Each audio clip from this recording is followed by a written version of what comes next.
Welcome back to Sports by GSMC Podcast Network. I'm your host, Jeremy Lapidus. Today is Monday, September 30th. If you're just tuning in, we just finished breaking down the Karl Anthony Towns, Julius Randle trade. Huge blockbuster just a couple of days before the season starts. Media Day is today, of course. Real quick update before we continue our show. In baseball, we obviously had the Mets win 8-7 in crazy near walk-off fashion on the road to secure their playoffs ticket. The Braves are currently fighting for theirs. If they win, they're in. If they lose, the Diamondbacks are in. Currently tied at 0 in the bottom of the second. 1 out, man on third. Braves up to bat. In this segment, though, we are turning our attention to baseball. Real quick, they just scored their run, 1-0 Braves. But turning our attention to the world of football. A crazy weekend in football, in both the college and the pro level. We're going to go through a couple of winners and losers from the pro level in this segment. But before we do that, remember, if you would like to be an even bigger part of the show than you already are, all you need to do is go to gsmcpodcast.net. Or if you are on YouTube, you can use that super chat feature. If you do either of those two things, a message should pop up on the bottom of the screen for you, me, and everybody else around the world to see. If you do have a burning question about sports, anything at all that you would like to ask, go and throw that in the comments. Throw it in the chat. I will get to it as soon as I possibly can. I appreciate everyone tuning in, sticking around, talking some sports with me here on a beautiful Monday afternoon. But like I was saying, getting into the world of football here, starting off with the NFL Week 4 winners and losers. And we're going to start off with the winners here because I think there were a pretty clear set of winners. And we're going to start off at number 5. Even though their team lost, Justin Fields is a winner. Going for over 300 yards is not something that the Steelers have had done since 2022. Steelers feels like the Steelers have found their quarterback. Justin Fields looked a lot better. There were a couple of mistakes he made in the game, but he was able to get the Steelers past that 20-point mark, which is something they'd been unable to do all season long. And even in a loss, he looked impressive. They were able to let him loose a little bit. He was able to recover from a poor first half and nearly complete a fourth straight victory. They fall to 3-1, but Justin Fields looked very good. He is in the winners section. Another team that didn't have its greatest 2 weeks in a row, I should say, but the Broncos defense specifically. The Broncos defense is in the winners section. They, for 2 straight weeks now, have held their opponent under 10 points. 2 pretty prolific offenses as well against the Bucs and Baker Mayfield, who just put up 33 against the Philadelphia Eagles. Absolutely trounced them. Against Aaron Rodgers this week, and I will say, to cut them out a little bit, it was rainy, disgusting conditions, and neither side could really move the ball. But still, that's 2 straight weeks with elite defense out of this Denver Broncos unit that outside of cornerback 1, they don't really have much. They don't have any guy that you point to and say, this is why the Broncos defense has been able to shut down 2 of the better offenses in the league in 2 straight weeks. And if they keep playing like this, as we saw, they barely need anything out of that offense. Barely need anything to get it going. And speaking of that offense, our first loser of the day was Bo Nix. As much as I want to commend him for a win, as much as I want to say, good job, Bo Nix, on getting your second straight win, I can't look at what he did, even if you didn't watch that game. If you look at the box score, he was awful. Through the first half, he completed 7 balls. 7 for 15 for -7 yards. He had negative passing yards on 7 completions in the first half. That is disgusting. And it didn't get too much better. He did throw a touchdown. He finished with 60 yards total passing. Not a very good stat line, but enough to get a win, right? You get a win, that's all that matters. Courtland Sutton finished with 60 yards receiving, which means everyone else that caught a ball, net 0. Everyone else that caught a ball, net 0. That's not how you want to run. That's not how you want to run an offense. And Bo Nix hasn't been super impactful this season. He's the first loser of the week. Catching up on losers here. Another loser is punt returners. 4 muffed punts in the opening window, in the first half of the opening window in this game. One of them ended up as a touchdown. It's not too often you get to see a punt a kick touchdown, right? That's not something you see too often. In fact, it cost the Saints the game there when Rashid Shaheed fumbled the ball into the end zone. There's been a lot of weird decisions made on special teams, and maybe you can say that's because they're putting a lot of focus on the new kickoffs, trying to figure out strategies for that.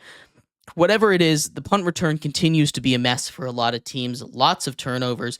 Eagles had a couple of costly ones on there as well.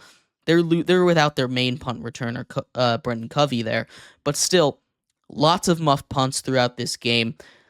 Punt returners on the loser's side. Getting back to the winners, though, I want to talk a little bit about the Vikings. Sam Darnold has led the Vikings now to 4 straight victories. Arguably, they are the best team in the NFC.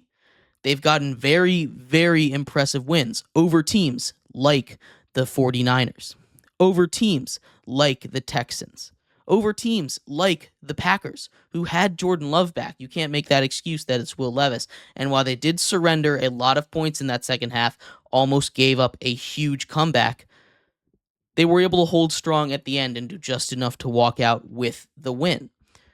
Sam Darnold, I've heard a lot of people push for MVP. I think that's a little ridiculous, to be completely honest with you. I don't think he's number one. Maybe you can have that discussion. Maybe you can sit here and say, but he's won 4 straight games. His stats have been awesome. He's been protecting the football. He's not the MVP. But shout out to the Vikings for, in a year where it seemed like everything that could go wrong was going wrong in the offseason, injuries, off the field issues, nothing seemed to be going right, and they turned that into a 4-0 start. They're doing awesome right now. Shout out to the Vikings. Back on the loser side. Loser number 3, Deshaun Watson. Deshaun Watson, I will give him a little bit of credit here. It wasn't his worst game. He had a beautiful throw to Amari Cooper, bounce off of his chest, get intercepted. A beautiful throw that turned into a touchdown to Amari Cooper, get called back because of kind of a phantom holding penalty. But what he's done when he was driving down the field sealed the game. 4th and 2, takes a sack in the red zone. You can't do that. You at least have to give your guy a shot. He had a long time to put the ball up. You cannot take a sack in that situation. There were screenshots of a bunch of open guys. I don't blame him for that. Pressure in his face. The entire offensive line collapsed, and maybe it's more on the Browns' offensive line as a whole. But talks of benching Deshaun Watson are louder than whispers at this point. And I know, for one, I'm someone that's been pushing for that for a while. I think this is a Browns team that's better with Jameis Winston at the helm. News of Nick Chubb coming back. You make a switch. You make a switch there. He opened his practice window as of Wednesday. He will be practicing. That's what Kevin Stefanski just said. I think it's time to make a change at quarterback because the Browns need to make something desperate. They need to make a big move. Something needs to change drastically if they want to make a playoff run this year with the way that their team is going. And I think that is a quarterback change. Back on the winner's side. How about Derrick Henry? 199 yards on the ground, 2 total touchdowns, nearly 3 fumbled at the goal line that was recovered by Pat Ricard. Glad he gets a little bit of a touchdown. Starts off the game with an 87-yard touchdown, the longest touchdown in Ravens history. Just his 3rd longest run ever. Of course, he had that 99-yarder back when he was on the Titans. Derrick Henry is an ageless wonder. Age 30, that's usually where, according to science, we see that drop-off of running backs at age 30. We're sitting here now. He leads the league in rushing, averaging 120 yards rushing a game. His rushing total has gone up every single week of the season. And I think that specific trend is going to go forever? No. You can't expect him to rush for 200 plus yards every single game this season. But what he's been able to do, he is unstoppable. He ran 21 miles an hour on his first touch of the game, outrunning safeties, outrunning corners. He weighs 250 pounds. And he is running faster than some of the fastest people in the NFL. It's insane to me what he's able to do at his age as at a position when he's taken so many carries, over 2,000 carries in his career. He's just a different beast. Derrick Henry, number 2 winner of the week. Number 2 loser is the Bengals defense. 2 straight weeks where they seemingly cannot get stops. Obviously, they literally got 0 stops against the Washington Commanders. But against the Carolina Panthers, a team that, granted, they did look better. They do look a lot better with Andy Dalton. They're able to push the ball downfield a little bit. They were hanging on for dear life. That offense, that offense for the Bengals is one that is really good. 30 points a game in each of the last 3 weeks is incredibly impressive, and it should be enough to win football games. It really should be. It just is not a guarantee with this team. They get their first win. That's huge for them. Maybe they can turn it around. But I'm not too optimistic about this Bengals team with that defense. Andre says, Mark Andrews, another game of him being non-existent. Yeah, you're right. This is a Ravens team that, to be successful, this is going to have to be a Derrick Henry-led offense. Why Mark Andrews just is not catching the football? I don't know. I know Isaiah Likely looked really good at the end of last season. I don't think he should have been taking all of his routes, though. It's an interesting thing. I think he'll rebound, but I'm not too confident about that. You can toss him in the honorable mentions for losers, absolutely. Another week. Maybe the entire tight end position you can throw in there, because no one seems to be willing to do much this season. The final loser this week, biggest loser of the week in my opinion, is Jalen Hurts. His team is so good. The Eagles are so good, especially with the addition of Saquon. You see him break one of those big runs every single week, and yet every single week, he has been turning the ball over like a madman. You get the sense he is a guy that might match that Jameis Winston 30-30 season. He has been unable to keep the ball safe. If he doesn't turn the ball over 3 or 4 times, if he doesn't turn the ball over in this game in a couple of major situations, I'm not saying they win because I think the Bucs absolutely dismantled them, but it's at least a 1-score game. If he doesn't turn the ball over at the end of the Falcons game, they get into position to win the game with a Jake Elliott field goal. Again, not a guarantee, but they at least get a shot there. If against the Packers, and I know they ended up winning this game, he didn't turn the ball over a whole bunch, they wouldn't have had to have that crazy comeback in Brazil. This is an Eagles team that should be 4-0 right now. They survived a bunch of his turnovers against the Saints last week. This is an Eagles team that should be at least 3-1. They really should be. And I think a lot of that has to do with his lack of discipline, his inability to keep the ball safe.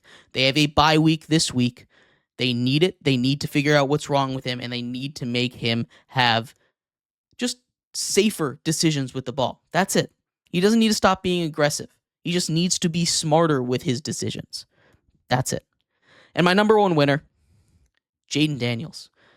As much as I wanted to praise Jayden Daniels after his incredible performance against the Bengals, we just talked about how their defense is one of the biggest losers of the week.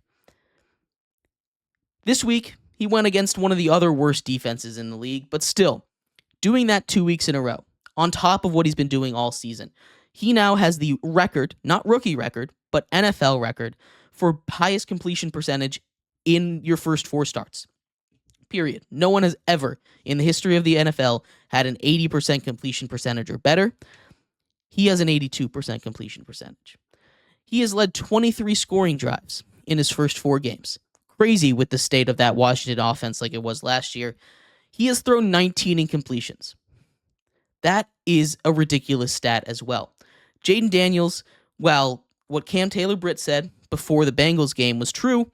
People have gotten onto him about that. He was right. It is a college-style offense. It's very simple, but simple doesn't equal bad. It really doesn't. As long as you have a guy that can execute it, and a guy that is the special type of athlete that Jayden Daniels is, it's not necessarily a bad thing to be simple. And Jayden Daniels is proving that the Commanders right now, I think head-to-head, have a chance against anybody in the league right now with the way he's playing. He threw his first interception of his career, his first turnover against those Cardinals. It didn't matter. They put up 42 points. That defense is playing better. That offensive line is playing better. This is a dangerous team. And Cliff Kingsbury teams always start off hot. We saw that with the Cardinals a whole lot when he was the head coach over there. It'd be fun if the Commanders didn't fall off. It really would. The Commanders have not been good in a very, very long time. It's cool to see. But I'm not 100% in. Jaden Daniels is the biggest winner of the week. I'm about 95% in on him on this being real. I want to see him do it one more time. Plays the Browns this week. If he does that, I'm on the hype train. No one can get me off of it. But I need to see it just one more time, and maybe that's unfair of me. But let me know what you all thought. Who was the biggest winner of this week? Who were the biggest losers of this week? I'd love to hear your guys' thoughts. We're going to take a quick break here. When we come back, we're going to do the same winner-loser treatment, this time in the college football world. Week 5 wrapped up last Saturday. We're going to talk about all of the biggest winners and losers for that. So stick around. We'll be right back here on Sports by GSMC Podcast Network.